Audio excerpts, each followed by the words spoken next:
Hi hello ನಮಸ್ಕಾರ, ನಿಮಗೆಲ್ಲರಿಗೂ ಸ್ವಾಗತ ಶ್ರೀಶಾ ಅಡಿಗೆ ಮನೆಗೆ. ನಾವು ಇವತ್ತು ಮಾಡ್ತಾ ಇದ್ದೀವಿ ತಾಲಿಪೀಠ್.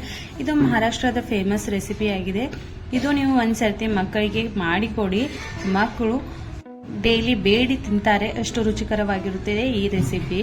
ಯಾಕಂದ್ರೆ ನಾವು ಯಾವತ್ತು ರೊಟ್ಟಿ ಅಥವಾ ಚಪಾತಿ ಅದು ಮಾಡ್ತೀವಲ್ವಾ, ಆ ತರ ಮಾಡೋದ್ರಿಂದ ಮಕ್ಕಳು ಯಾವತ್ತೂ ತಿನ್ನೋದಿಲ್ಲ. ಆದ್ರೆ ಇದೇ ರೀತಿಯಾಗಿ ನೀವು ಇಲ್ಲಿ ಜೋಳದ ಹಿಟ್ಟು, ಗೋಧಿ ಹಿಟ್ಟು, ಅದೇ ರೀತಿ ಕಡಲೆ ಹಿಟ್ಟು ಮಿಕ್ಸ್ ಮಾಡಿ ಮಾಡೋದ್ರಿಂದ ಹೆಲ್ತಿಗೂ ಕೂಡ ತುಂಬಾ ಒಳ್ಳೆಯದು. ಹಾಗಾದ್ರೆ ನಡೀರಿ ಇದು ಯಾವ ರೀತಿ ಮಾಡೋದನ್ನ ನೋಡೋಣ. ಇಲ್ಲಿ ಎಲ್ಲಕ್ಕಿಂತ ಮೊದಲಾಗಿ ನಾನು ಖಾರ ಇರುವಂತ ಮೆಣಸಿನಕಾಯಿ 1/4 kg ಅಷ್ಟು ನಾನು ಮೆಣಸಿನಕಾಯಿನ ಯೂಸ್ ಮಾಡಿದ್ದೀನಿ. ಇಲ್ಲಿ 7ರಿಂದ 8 ಜನರಿಗೋಸ್ಕರ ರೆಡಿ ಮಾಡ್ತಾ ಇರೋದ್ರಿಂದ ಇಲ್ಲಿ ನಾವು ಮೆಣಸಿನಕಾಯಿನ ಒಂದು ಸ್ವಲ್ಪ ಹೆಚ್ಚಾಗಿ ಯೂಸ್ ಮಾಡಬೇಕು. ಯಾಕಂದ್ರೆ ಇಲ್ಲಿ ಹೆಚ್ಚಾಗಿ ಮೆಣಸಿನಕಾಯಿ ಖಾರ ಆಗಿ ಇದ್ರೇನೆ ಇದಕ್ಕೆ ಟೇಸ್ಟ್ ಕೂಡ ಬರುತ್ತೆ. ಅದಕ್ಕೋಸ್ಕರ ನಾವು ಇಲ್ಲಿ 1/4 kg ಅಷ್ಟು ಮೆಣಸಿನಕಾಯಿ, ಅದಕ್ಕೆ ಜೀರಿಗೆ, ಅದೇ ರೀತಿ 2 ಗಡ್ಡೆ ಬೆಳ್ಳುಳ್ಳಿನ ಇದರಲ್ಲಿ ಸುಲಿದು ಇದನ್ನ ಚೆನ್ನಾಗಿ ಮಿಕ್ಸಿಯಲ್ಲಿ ನಾವು ಸಣ್ಣಗೆ ಮಾಡಬೇಕು. ಇಲ್ಲಿ 4 ಈರುಳ್ಳಿನ ಸಣ್ಣಾಗಿ ಕಟ್ ಮಾಡಿ ಯೂಸ್ ಮಾಡಿದ್ದೇನೆ. ಅದರ ನಂತರ ಟೊಮೆಟೊ ಕೂಡ ಸಣ್ಣಗೆ ಕಟ್ ಮಾಡಿ ಇದರಲ್ಲಿ ಹಾಕಬೇಕು. ಅದೇ ರೀತಿಯಾಗಿ ಕೊತ್ತಂಬರಿ ಕೂಡ ಕಟ್ ಮಾಡಿ ಹಾಕಿದ್ದೇನೆ. ಅದರ ನಂತರ ನಾವು 4 ಕಪ್ ಅಷ್ಟು ಇಲ್ಲಿ ಜೋಳದ ಹಿಟ್ಟು, 1 ಕಪ್ಪದಷ್ಟು ನಾವು ಗೋಧಿ ಹಿಟ್ಟು, ಅದೇ ರೀತಿ ಅರ್ಧ ಕಪ್ಪದಷ್ಟು ನಾವು ಇಲ್ಲಿ ಕಡಲೆ ಹಿಟ್ಟನ್ನ ಹಾಕಿ ಇದಕ್ಕೆ ನಾವು ಇನ್ನೂ ಕೂಡ ಮಸಾಲೆನ ಹಾಕಬೇಕು. ಮಿಕ್ಸಿ ಜಾರಲ್ಲಿ ಸಣ್ಣ ಮಾಡಿಟ್ಟಿರುವಂತ ಮಸಾಲೆನ ಇದಕ್ಕೆ ಹಾಕಬೇಕು. ಅದರ ನಂತರ ನೋಡಿ ಈ ಮಸಾಲೆ ಎಲ್ಲವನ್ನೇ ಇದರಲ್ಲಿ ಹಾಕಿದ ನಂತರ 2 ಕಡ್ಡಿಯಷ್ಟು ನಾವು ಇಲ್ಲಿ ಕರಿಬೇವು ಕೂಡ ಯೂಸ್ ಮಾಡ್ತಾ ಇದ್ದೇವೆ. ಕರಿಬೇವನ್ನು ಕೂಡ ಕಟ್ ಮಾಡಿ ಈ ರೀತಿಯಾಗಿ ಇದರಲ್ಲಿ ಮಿಕ್ಸ್ ಮಾಡ್ತಾ ಇದ್ದೇನೆ. ಇದೇ ರೀತಿಯಾಗಿ ನಾವು ಇಲ್ಲಿ ರುಚಿಗೆ ತಕ್ಕಷ್ಟು ಉಪ್ಪು ಕೂಡ ಹಾಕೋಣ. ನಾನು ಇಲ್ಲಿ 1.5 ಸ್ಪೂನ್ ಅಷ್ಟು ಉಪ್ಪು ಕೂಡ ಹಾಕಿದ್ದೇನೆ. ಅದರ ನಂತರ ನಾವು ಇಲ್ಲಿ ಕೆಂಪು ಖಾರದ ಪುಡಿ ಕೂಡ ಯೂಸ್ ಮಾಡಬೇಕು. ಆದಷ್ಟು ನೀವು ಇದರಲ್ಲಿ ಕೊತ್ತಂಬರಿ ಕೂಡ ಹೆಚ್ಚಾಗಿ ಯೂಸ್ ಮಾಡೋದ್ರಿಂದ ತುಂಬಾ ಒಳ್ಳೆಯದು. ಇಲ್ಲಿ ನೋಡಿ ನಾನು ಕೆಂಪು ಖಾರದ ಪುಡಿ ಕೂಡ ಇಲ್ಲಿ 2ರಿಂದ 3 ಸ್ಪೂನ್ ಅಷ್ಟು ಇಲ್ಲಿ ಹಾಕಿ ಇದನ್ನ ಕೂಡ ನಾವು ಚೆನ್ನಾಗಿ ಮಿಕ್ಸ್ ಮಾಡಬೇಕು.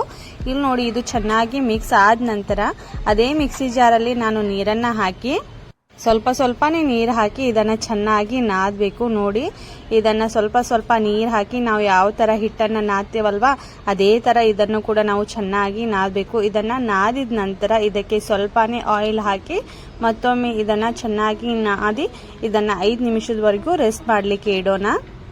ಇಲ್ಲಿ ನೋಡಿ ಇದನ್ನ ಚೆನ್ನಾಗಿ ನಾದಿದ್ದೇನೆ. ಅದರ ನಂತರ ನಾವು ಈ ರೊಟ್ಟಿಗೆ ಅಥವಾ ಚಪಾತಿಗೆ ಯಾವ ರೀತಿ ಉಳ್ಳಿನ ಮಾಡ್ತೀವಲ್ವಾ ಅದೇ ರೀತಿಯಾಗಿ ನಾವು ಇಲ್ಲಿ ಉಳ್ಳಿನ ಮಾಡಬೇಕು.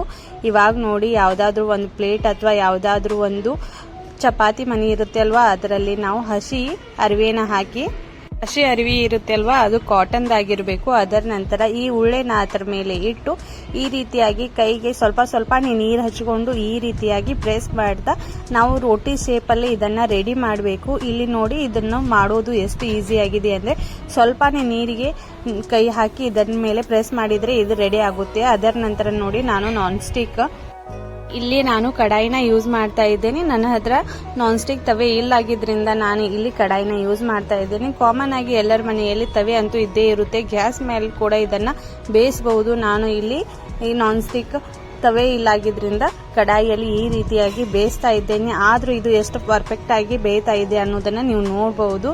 ಇಷ್ಟೇ ಈಸಿಯಾಗಿ ನೀವು ಯಾವ ರೀತಿ ಚಪಾತಿನ ಬೇಯಿಸ್ತೇವಲ್ವಾ ಅದೇ ರೀತಿಯಾಗಿ ಇದನ್ನು ಕೂಡ ಚೆನ್ನಾಗಿ ಬೇಯಿಸಬೇಕಾಗುತ್ತೆ. ಇದನ್ನ ಹಾಕಿದ ನಂತರ ಇದಕ್ಕೆ ಸೈಡ್ ಅಲ್ಲಿ ಆಯಿಲ್ ನ ಹಾಕಬೇಕು. ಅದೇ ರೀತಿಯಾಗಿ ಮೇಲೆ ಕೆಳಗೆ ಕೂಡ ಆಯಿಲ್ ಹಾಕಿ ಚೆನ್ನಾಗಿ 2 ಕಡೆಯಿಂದ ಬೇಯಿಸ್ಕೋಬೇಕು. ಇದು ಚೆನ್ನಾಗಿ ಬೇಯಿಸಿದ ನಂತರ ಇದನ್ನ ನೀವು ಮಕ್ಕಳಿಗೆ ಟಿಫಿನ್ ಅಲ್ಲಿ ಕೊಡಬಹುದು, ಇಲ್ಲ ಅಂದ್ರೆ ಮಾರ್ನಿಂಗ್ ಟೈಮ್ ಅಲ್ಲಿ ನಾಷ್ಟಾ ತರಾನು ಮಾಡಬಹುದು, ಇಲ್ಲ ಊಟದ ಸಮಯದಲ್ಲಿ ಕೂಡ ಇದನ್ನ ಮಾಡಿ ತಿನ್ನಬಹುದು. ಇದರ ಜೊತೆಯಲ್ಲಿ ನೀವು ಮೊಸರನ್ನ ಯೂಸ್ ಮಾಡೋದ್ರಿಂದ ತುಂಬಾನೇ ಚೆನ್ನಾಗಿ ಟೇಸ್ಟಿಯಾಗಿ ಕೂಡ ಇರುತ್ತೆ. ಒಮ್ಮೆ ಟ್ರೈ ಮಾಡಿ. ಇದೇ ರೀತಿಯಾಗಿ ನೀವು ಹೊಸ ರೆಸಿಪಿಗಳನ್ನ ಟ್ರೈ ಮಾಡ್ಬೇಕಂತ ಇದ್ರೆ ನನ್ನ ಚಾನೆಲ್ನ ಲೈಕ್ ಮಾಡಿ, ಶೇರ್ ಮಾಡಿ, ಅದೇ ರೀತಿ ಸಬ್ಸ್ಕ್ರೈಬ್ ಮಾಡೋದನ್ನ ಮರಿಬೇಡಿ. ಇದೇ ರೀತಿಯಾಗಿ ನಿಮಗೆ ಹೊಸ ಕೇಕ್ಗಳ ವಿಡಿಯೋ ಕೂಡ ಮಾಡ್ತಾ ಇರುತ್ತೇನೆ. ಅದೇ ರೀತಿಯಾಗಿ ನನ್ನ ಚಾನೆಲ್ ಪೇಜ್ಗೆ ಹೋಗಿ ನನ್ನ ವಿಡಿಯೋಗಳನ್ನ ನೋಡಿ.